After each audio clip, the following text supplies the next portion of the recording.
Hello friends, myself Dr. Sabita Kumari, Senior Consultant, Obstetrics and Gynecology, Delhi NCR। आज का हमारा जो टॉपिक है डिस्कशन का वो एक टॉपिक का सीरीज चल रहा है, एक टॉपिक प्रेगनेंसी। हमारे पहले की वीडियो में, पहले 3 वीडियोस में, जिसमें एक में एक टॉपिक प्रेगनेंसी यानी जो pregnancy normal uterine cavity, normal बच्चेदानी की का जो जगह होता है बेबी का, उस जगह से हट के दूसरी जगह प्रेगनेंसी ग्रो कर रही है तो उसको एक टॉपिक प्रेगनेंसी कहते हैं।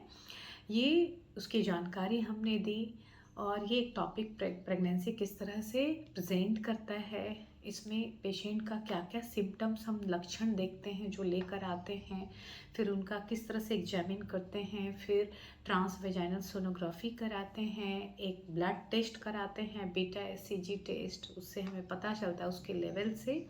और पेशेंट के लक्षण और टीवीएस से हम लोग देखते हैं कि पेशेंट को हम लोग और पेशेंट कितना कॉम्प्लायंट है। डॉक्टर के, गायनेकोलॉजिस्ट के कहने के अनुसार वो फॉलो अप के लिए आते हैं, फॉलो अप ब्लड टेस्ट के लिए आते हैं, follow up beta HCG test के लिए आते हैं, तो उस पर बेस्ड करता है कि किस तरह का हमने ट्रीटमेंट देना है। एक्सपेक्टेंट मैनेजमेंट होता है, उसके अलग क्राइटेरिया होते हैं, उसमें कोई मेडिसिन नहीं देना होता है, कोई सर्जरी का प्लान नहीं होता है, उसमें बीटा एचसीजी से हम लोग वीकली टेस्ट करके फॉलो करते हैं और उसका है कि अमाउंट इतना सर्टेन अमाउंट डिक्रीज हो तब जाकर वो उसको हम लोग एक्सपेक्टेंट मैनेजमेंट को कंटिन्यू करते हैं। अगर ये बढ़ता है तो फिर उस किस लेवल तक ये बढ़ रहा है और पेशेंट का सिम्टम्स ऐसा तो नहीं है कि बहुत ज़्यादा हो गया, पेशेंट को बहुत ब्लीडिंग हो रही है, बहुत उसका बीपी, पल्स सब कुछ गड़बड़ हो रहा है,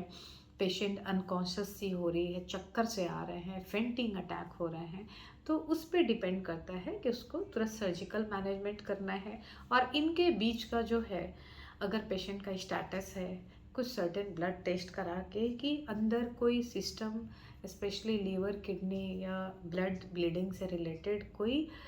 सिस्टम में कोई प्रॉब्लम तो नहीं है, वो टेस्ट हम करा कर देख लेते हैं, तो फिर हम लोग उसको मेडिकल मैनेजमेंट देते हैं, जो कि एक इंजेक्शन मीथोट्रेक्साइड से होता है। ठीक है, अब हम इस वीडियो में जानेंगे कि हमने एक टॉपिक प्रेगनेंसी डायग्नोज कर लिया, टीवीएस अल्ट्रासाउंड से, बीटा एचसीजी से, ट्रीटमेंट भी हो गया पेशेंट का, एक्सपेक्टेंट मैनेजमेंट हो या मेडिकल मैनेजमेंट हो विद मेडिसिन या सर्जिकल मैनेजमेंट हो, हमने लैप्रोस्कोपिक सर्जरी करके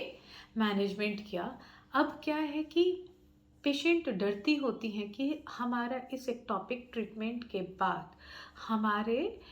फ्यूचर पर्सपेक्ट्स पे क्या असर होगा, हमारा फ्यूचर फर्टिलिटी पे क्या इफ़ेक्ट होगा, आगे मैं माँ बन पाऊँगी कि नहीं बन पाऊँगी, या फिर हमेशा बार बार एक टॉपिक ही हो जाएगा, आगे वायबल यूट्रस के अंदर, बच्चेदानी के अंदर प्रॉपर तरीके से मेरा बच्चा ग्रो करके पूरे 9 महीने पे वो उसको बर्थ दे पाऊँगी कि नहीं दे पाऊँगी। तो मैं एक बात बता दूँ, एक्सपेक्टेंट मैनेजमेंट हो या हम मीथोट्रेक्सेट से उसका मेडिकल मैनेजमेंट करें या सर्जिकल मैनेजमेंट करें, ये फ्यूचर फर्टिलिटी पे असर नहीं होता है। ओवरी से, जो कि एग का सोर्स होता है, सबको पता होता है कि फीमेल का जो कोशिका होती है एग और मेल का स्पर्म होता है, दोनों के मीटिंग से फर्टिलाइजेशन होता है, फर्टिलाइजेशन के बाद जाइगोट बनता है और वो बेबी फाइनली जाइगोट आकर इम्प्लांट होता है। जैसे छोटा सा पौधा का हम लोग रूटिंग कराते हैं मिट्टी के अंदर, तो उस तरह से एंडोमेट्रियल लाइनिंग के ऊपर इम्प्लांट होगा और फाइनली वो ग्रो करता है और 9 मंथ पे डिलीवरी होती है। तो इस तरह का जो है ओवेरियन रिजर्व जो होता है ट्रीटमेंट के बाद, एक टॉपिक के ट्रीटमेंट के बाद ओवरी के फंक्शन पे असर नहीं होता है। ठीक है, अगर ओवेरियन एक टॉपिक प्रेगनेंसी भी है तो कई बार कोशिश होती है कि मैक्सिमम हम ओवरी के हेल्दी पोर्शन को बचा दें, जेस्टेशनल सैक को निकाल देते हैं, सक आउट करके, या फिर थोड़ा पोर्शन जिसका वेज रिसेक्शन कहते हैं कि थोड़ा वेज रिसेक्शन यानी कि थोड़ा ओवरी का पोर्शन जेस्टेशनल सैक के साथ कट करके निकाल देते हैं, ठीक है। तो भी ओवरी का इतना पार होता है कि जो फर्टिलिटी के लिए एंटी म्यूलेरियन हार्मोन या बाकी हार्मोनल टेस्ट कराते हैं उन पे कोई असर नहीं देखा गया है। लेकिन मीथोट्रेक्सेट जो मेडिकल मैनेजमेंट है उसके साथ ये कहते हैं कि उसमें 18 6 मंथ्स, ठीक है, 6 मंथ्स या 180 डेज, 180 डेज, हाँ, 6 मंथ्स या 180 डेज के बाद ही प्रेगनेंसी प्लान करनी चाहिए। नहीं तो वो एंटीफोलेट होता है जो कि फॉलिक एसिड नॉर्मल तरीके से सेल डिवीजन के लिए, बच्चे के ग्रो करने के लिए ज़रूरी होता है। तो इसकी स्टडीज़ हालांकि बहुत कम हुई है, लेकिन ये आप मोटा मोटी जानो कि अगर आपने मीथोट्रेक्सेट लिया है तो you should try for conception after 6 months और 180 डेज, ठीक है। और सर्जिकल मैनेजमेंट अगर हम करते हैं, पहले से पेशेंट की एक्टोपिक प्रेगनेंसी की हिस्ट्री रह चुकी है, एक ट्यूब निकल चुका है और दूसरा कॉन्ट्रालैटरल ट्यूब है, कॉन्ट्रालैटरल ट्यूब उसका निकल चुका है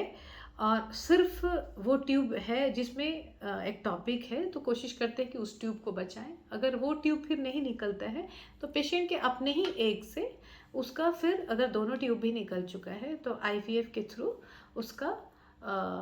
फर्टिलिटी मैनेजमेंट हो जाता है, ठीक है। और अगर ट्यूब हमने सेव कर दिया तो भी 75% चांसेस है कि आपको वाइबल इंट्रायूट्राइन प्रेगनेंसी हो और 9 मंथ पे आप डिलीवर करें। तो इस तरह से हमने जान लिया कि एक्टोपिक प्रेगनेंसी का मैनेजमेंट मोडालिटी, ट्रीटमेंट मोडालिटीज़ जो तीनों हैं वो पेशेंट के फर्दर फ्यूचर फर्टिलिटी पर्सपेक्ट्स को बहुत नहीं अफेक्ट करते हैं, ठीक है। ये कॉम्पेरेबल होता है डिपेंडिंग अपॉन के किस तरह से ट्यूब का क्या है स्टेटस, उस पर थोड़ा सा प्लानिंग जो होती है स्पॉन्टेनियस कंसेप्शन का और आईवीएफ के थ्रू थोड़ा उस पर फ़र्क पड़ता है। लेकिन ओवरी पॉइंट ऑफ व्यू से सोचे कि एक की क्वालिटी हैम्पर हो रही है, डैमेज होगी, उससे एग अच्छी क्वालिटी का नहीं निकलेगा, बेबी में कोई प्रॉब्लम हो सकती है, तो ये चीज़ें मिथ है, ऐसा नहीं होता है। तो आज के इसी जानकारी के साथ थैंक यू सो मच।